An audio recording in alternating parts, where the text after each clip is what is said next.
There are many things that have happened in the past which people have referred to as moments we will always remember where we were when we found out. This is true for many of these kinds of events. People can recall where they were and what they were doing when they heard the news that would affect them. One of the most famous of these events would be the 9/11 bombings. I wonder if people could go back and think and recall what they said at the moment where they found out. Our Bible reading for today, John chapter 20, verses 11 to 29, follows on from the narrative that we looked at a couple of weeks ago on Easter Sunday. We get to look at 3 encounters of different people had with the resurrected Jesus and hear their reaction to the evidence of Jesus alive right in front of them. These encounters can then help us think about our own reaction to the resurrected Jesus. The first encounter we witness is Jesus with Mary Magdalene. She has remained at the empty tomb of Jesus after Peter and John have returned home. Mary was still sure that Jesus' body had been stolen, and this broke her.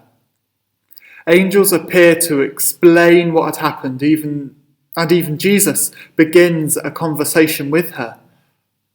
And she is still left seeing theft through tear-filled eyes. Mary mistakes Jesus as the gardener. Her eyes were so focused on the tomb that she missed what was in front of her. However, all it took was Jesus saying her name for all of this to change. As soon as Mary heard her own name, she realized who she was speaking to and reacted by saying Rabboni in verse 16. This reaction is something that is filled with love. Through her tears, you can see how much Jesus meant to her. And instantly she responds with the title that she would have most likely used before Jesus' death and resurrection. Mary's love for Jesus meant that she had a restored relationship with him, as it was before the events of the weekend. This restored relationship was then a foundation for a knowledge that shifted from teacher, which Rabboni means, to saviour. Mary's reaction shows how important her relationship to Jesus mattered in her eyes. She could once again lovingly follow the great teacher as she did before the crucifixion. Our second encounter happened later on that same day. It was now evening, and the majority of Jesus' disciples had gathered together behind locked doors. Their meeting was one filled with fear. They mostly had run away when Jesus was arrested. They had all abandoned him in the moments where Jesus was tortured. There must have been many emotions fueling that meeting. Yet it is in this place where Jesus turns up. Jesus appears to his followers and shows them the evidence of who he is by showing them the nail and spear wounds and announcing peace. We don't hear their initial reactions in terms of the words they said. However, we know that their meeting in fear turned to joy. Encountering Jesus had a huge effect on how they were feeling.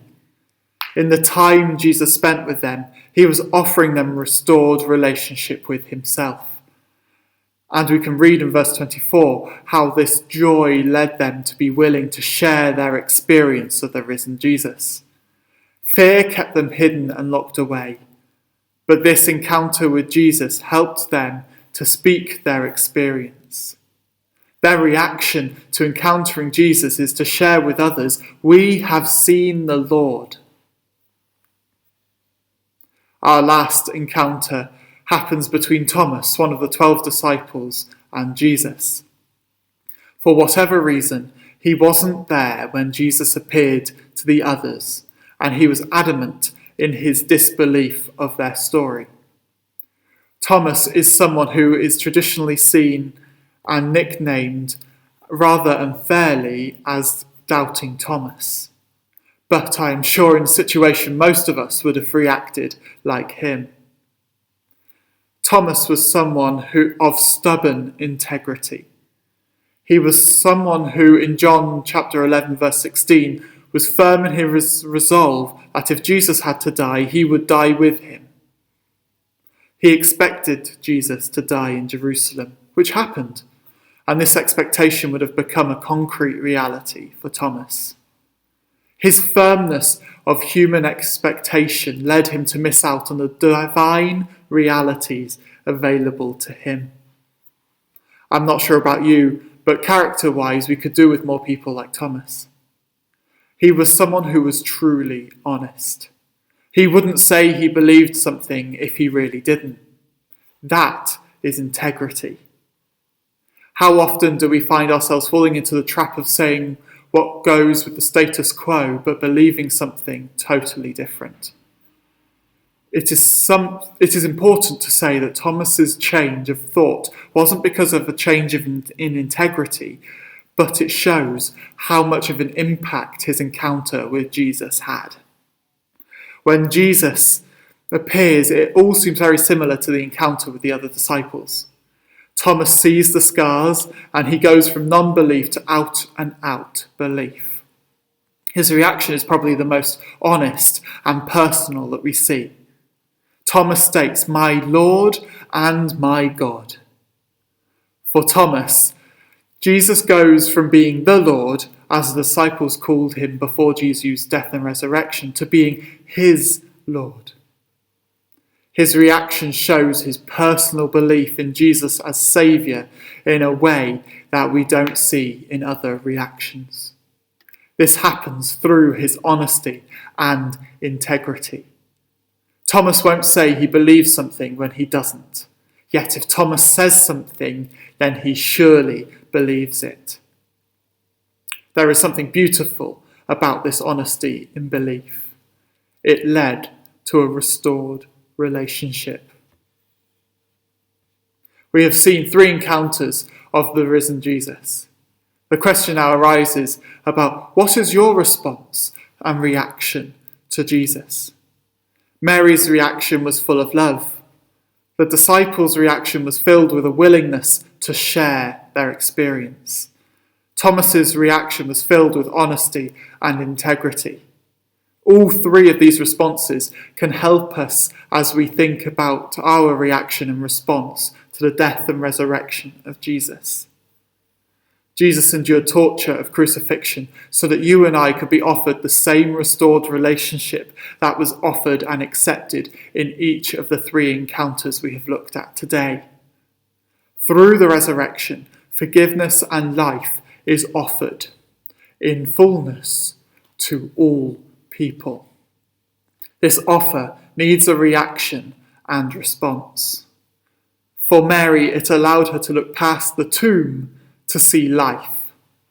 For the disciples, it allowed them to live in joy rather than fear.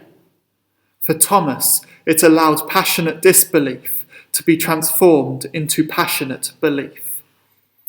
This offer can allow for isolation to be transformed into community, for brokenness to be healed and made whole, for fear to be transformed into assurance, amongst many other transformations. The question becomes, will we accept the offer of forgiveness and life or not? In our response to Jesus, we need to make sure that it is a personal thing. Another person cannot respond on our behalf. We need to do this for ourselves. To help us, we need to learn lessons from the reactions of Mary, the disciples, and Thomas.